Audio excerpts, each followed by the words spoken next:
I'm back. You might notice that I'm wearing the exact same clothes that I was wearing yesterday because technically this was only 5 minutes ago that I recorded the last video, and I thought about literally changing my clothes, and so that way you would think this was a different day and not 5 minutes later, but I decided not to. It was too much work. So hopefully you don't remember that this is exactly what I wore.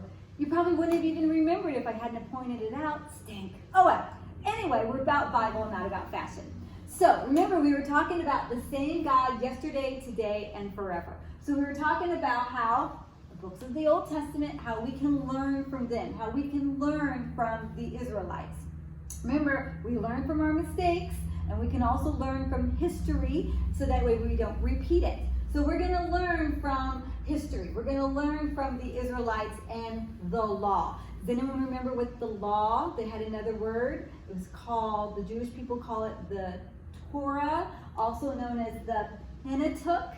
So that's what the law is. It's about the 10 Commandments. But there were also other rules and laws that God gave them during that time, during those first 5 books of the Bible. And it wasn't just about the 10 Commandments. We talked about yesterday about the manna.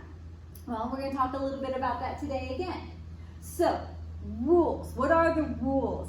Every game has a rule. Every home has a rule. Every classroom has rules. So there are rules everywhere in life. The 10 Commandments are the rules for life. They teach us right from wrong. They guide us in making choices. And they show us how to love God and our neighbor. So that's what the 10 Commandments are about. It's about rules for life and getting along with other people. But God makes rules to help us and to protect us. Why? Why do we need rules? Rules may seem restrictive, but rules are created for a reason. Rules have a purpose and a reason. We may not always like the rules, but rules would not be there if it wasn't for a good reason. Rules are there for a good reason. We just have to find out what the reason is for the rules.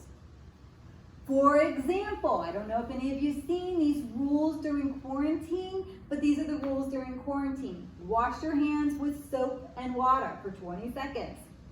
Don't leave the house. You have to stay in the house. You need to do schoolwork at home, not here at school. Limit your screen times and video games and phone time. Spend time with people, not on your devices. And most importantly, don't waste the toilet paper. So those are all the rules of being quarantined. Remember, it was God who gave us the rules and the laws. God is the one. The law of the Lord is perfect. It gives us new strength. The law of the Lord can be trusted. They make childish people wise. So, if you follow the rules of quarantine, then you will become wise. That's what God says. He doesn't say to follow the rules of the quarantine, but he does say that make the childish people rise, and that's wise. And that's in Psalms 19:7. Remember, that was in the book of poetry in the Old Testament with Psalms. So we're still learning and still quoting verses from back then, thousands of years ago, we can still use today. So God's plan was simple when it came to the rules. First, they must listen to the instructions. And second, they must be willing to follow the directions exactly as God had put them. Otherwise, why would God have wasted his time telling us the rules if he didn't want us to follow the rules? Exactly. So God is the master at getting his point across, and we will find out how. So if you remember, God provided manna from heaven every day for the Israelites when they were wandering in the wilderness for 40 years. But with that came instructions on how to take care of the manna, what to do with the manna. It didn't just mean you just go out there, grab a shopping cart, and fill up the shopping cart with manna every day, and then go back to your house and then hoard it all together and don't share it with anyone. Instead, when he gave them that, each day they would collect enough for that day. If they collected more, it would rot by the next day. So God wanted to teach his people to trust him, to provide for them. If they hoarded for like a whole week, then for a whole week they didn't need God. They're like, oh, I've got all the bread I need. I don't need God. I don't need God until next Tuesday. I've got enough bread to get me through till next Tuesday. No, God wanted them to know that every day they needed him, that every day that God would provide for them. Not that he would provide for them for a whole week, but he would provide for them every day. And that's what God's rules were. And he said that if you collected bread, more bread than you needed, it would start to go bad. It would get worms in it. So really disgusting. So once again, God says follow my rules exactly, or else I'll take care of the situation and do it my way, which is make the manna turn into worm and disgusting smells. So God has a way to get you to follow his rules exactly. Even if you feel like, oh, I'll just tweak the rules just a little bit just to make it work my way. No, God wants you to listen to him. God's rules are not selfish, but they are giving. God gave us those rules for a reason. Remember, we talked about that. Rules, God didn't just give us rules because he was bored. He gave us rules for a reason. So God gave instructions to take what you needed that day, no more. But what if you saw someone who needed more? What if they misjudged and they were like, I thought I had enough manna, but I don't, and I'm really hungry and I don't have enough to feed my family. Or I fed my family, but I don't have enough for me. So God wanted them to then share the bread, share the manna. So what would you have done? If you saw a neighbor who didn't have enough manna to get through the day, would you share with them? Or you'd be like, no, I need this just in case. What if I get hungry like 11 o'clock before I go to bed? I need to have this just in case. But instead, what God wanted them to do is to take what they needed and then share with someone else who didn't have it. And that's what God wants us to do, is he wants us to share. God wanted the Israelites to think about others, not just think about themselves. And that's part of the rules. It is the duty of the stronger to help the weaker, and it is the duty of the richer to help the poorer. God will see that all are provided for. God made sure that everyone was provided for, but he also gives us the opportunity to provide for others as well. The rule is to encourage a friendly, helpful, unselfish spirit. God didn't want people to hoard the bread for themselves, but instead he wanted to share for those who didn't have enough.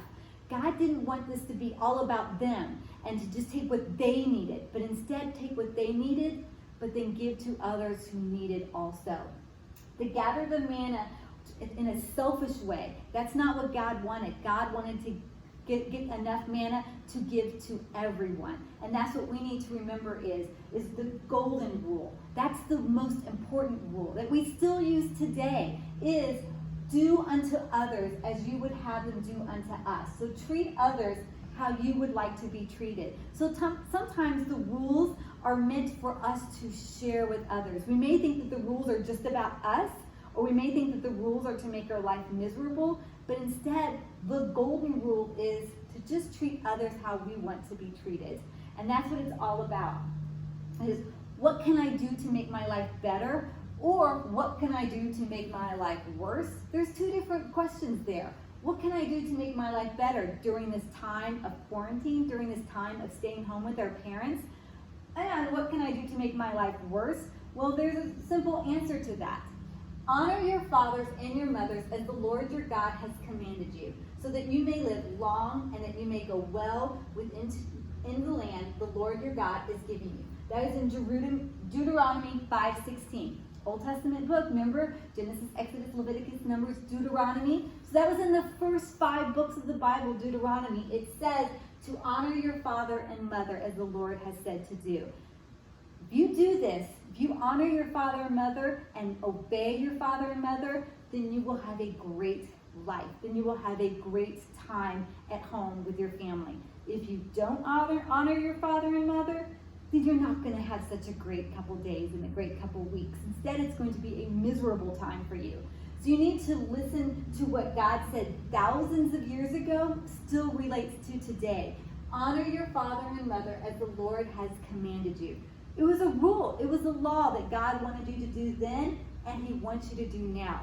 So when your parents tell you to wash your hands with soap and water, then do that. Wash your hands with soap and water. There's a reason, because it stops the spread of germs. If they tell you don't leave the house, there's a reason why they do that. There's a reason why they said that. Because that way we don't spread the germs to other people out in the community. If they say do schoolwork at home and not at school, you can't go to school, there's a reason why. They're not trying to make your life miserable. Instead, they're trying to keep you healthy and keep others healthy. And limit screen time, video games, and phone time. That means spend time with your family. This isn't just a time for you to do video games for 12 hours a day and then sleep for the other 12 hours a day. but instead take this time to spend with your family. Take this time to read. Take this time to just be together as a family. And don't waste toilet paper. That's a very important thing. Listen to your parents about that. Don't waste toilet paper. So when we see these rules about quarantine, it's your parents who are giving you these rules, but it's also the rules of the government who's also giving them. So we want to follow those rules. We want to follow them exactly as they are, not just kind of tweak it the way you want. Like, yeah, I'll just wash my hands with just water. I don't need soap. No, follow the rules exactly as they are. I don't need to do schoolwork. What does it matter if I can read? It does matter. I'm just going to do my video games for 11 hours out of the day, not 12 hours out of the day. No, instead, listen to your parents. When they ask you to turn off your video games, then do that. Obey your parents, and then your life will be better. Remember, you can either make your life harder or make your life better if you obey your parents. That will make things better. So during this time of quarantine, obey your parents, and everything's going to be a lot better. Hey, hopefully tomorrow I'll be wearing a different outfit, and we'll just see what we can learn from the Old Testament